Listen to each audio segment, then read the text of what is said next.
Hi అండి, welcome to దంటూస్ magic. ఇవాళ కాకరకాయ బెల్లం పెట్టి కూర ఎలా చేసుకోవాలో చూపించబోతున్నాను. ముందుగా కాకరకాయలని పీల్ తీసేసి చక్రాల్లా కట్ చేసుకొని సాల్ట్ వాటర్లో సోక్ చేసుకోవాలి ఒక 10 to 15 మినిట్స్. ఈలోపు మనం చింతపండు జ్యూస్ కూడా ఒక హాఫ్ కప్ తీసి పెట్టుకోవాలి. అలాగే బెల్లం కూడా ఒక 1 కప్ తీసి పెట్టుకోవాలి. ఇవన్నీ కూడా మనం కుక్కర్లో వేసి కుక్ చేసుకోవాలి.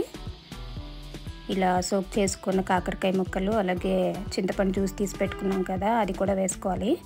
బెల్లం కూడా దీంట్లోనే వేసేసుకోవాలి. దీంట్లో కొంచెం పసుపు, కొంచెం వాటర్, ఒక హాఫ్ కప్ వాటర్ కూడా వేసుకోవాలి. సో ఇలా వేసుకొని కుక్కర్ మూత పెట్టుకొని ఒక 3 విజిల్స్ వచ్చే వరకు కుక్ చేసుకోవాలి. ఇలా చేసుకుంటే కాకరకాయ అసలు చేదు ఉండదండి. కాకరకాయ హెల్త్కి చాలా మంచిది. అట్లీస్ట్ మంత్లీ వన్స్ అయినా తింటే కూడా చాలా మంచిది. దీంట్లో ఇలా బెల్లం వేస్తాం కాబట్టి ఇది మనకి చాలా హెల్తీ డిష్ అవుతుంది.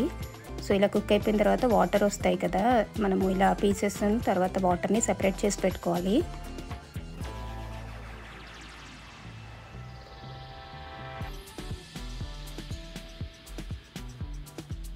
సో ఇలా సెపరేట్ చేసి పెట్టుకోవాలి రెండును. ఇప్పుడు ఒక బాండి పెట్టుకొని ఆయిల్ వేసుకోవాలి. ఒక 3 టేబుల్ స్పూన్ ఆయిల్ వేసుకొని పోపు సామాన్లు వేసుకోవాలి. మినపప్పు, శనగపప్పు, ఆవాలు, జీలకర్ర, ఇంగువ, ఎండుమిర్చి, ఇలా పోపు అన్నీ వేసుకోవాలి.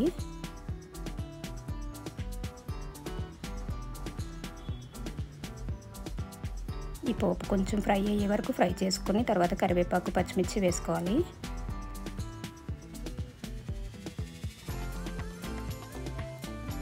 ఇప్పుడు ఈ పోపు ఫ్రై అయిపోయింది కదా, దీంట్లో మనం ముందుగా కుక్ చేసుకున్న కాకరకాయ పీసెస్ ఇంట్లో వేసేసుకోవాలి. ఇది ఒకసారి కలుపుకున్న తర్వాత దీంట్లో మనము వాటర్ కూడా సెపరేట్ చేసి పెట్టుకున్నాం కదా, ఇందాక బాయిల్ చేసుకున్న వాటర్, అది ఒక హాఫ్ కప్ దీంట్లో వేసుకోవాలి. సో ఇప్పుడు ఇది కొంచెం ఒక 5 మినిట్స్ కుక్ అయ్యే వరకు ఉంచుకోవాలి. దీంట్లో మనం సరిపడినంత ఉప్పు వేసుకోవాలి.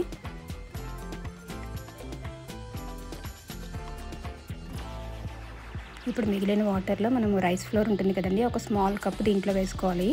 స్మాల్ కప్ అంటే ఒక 3 టేబుల్ స్పూన్ వరకు పడుతుంది.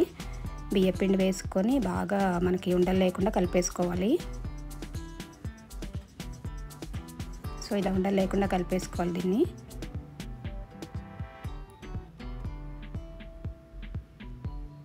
సో ఇలా కలుపుకున్న బియ్యపిండి వాటర్ ఇందులో వేసుకోవాలి. దీన్ని పిండి పెట్టడం అంటారు.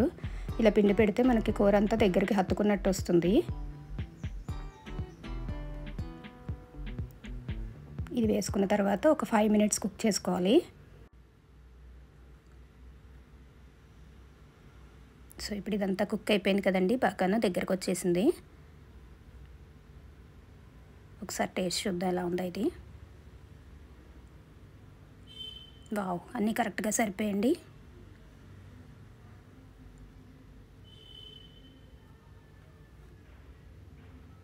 ఇప్పుడు పైన కొత్తిమీరతో గార్నిష్ చేసుకుంటే కర్రీ రెడీ అయిపోయినట్టే.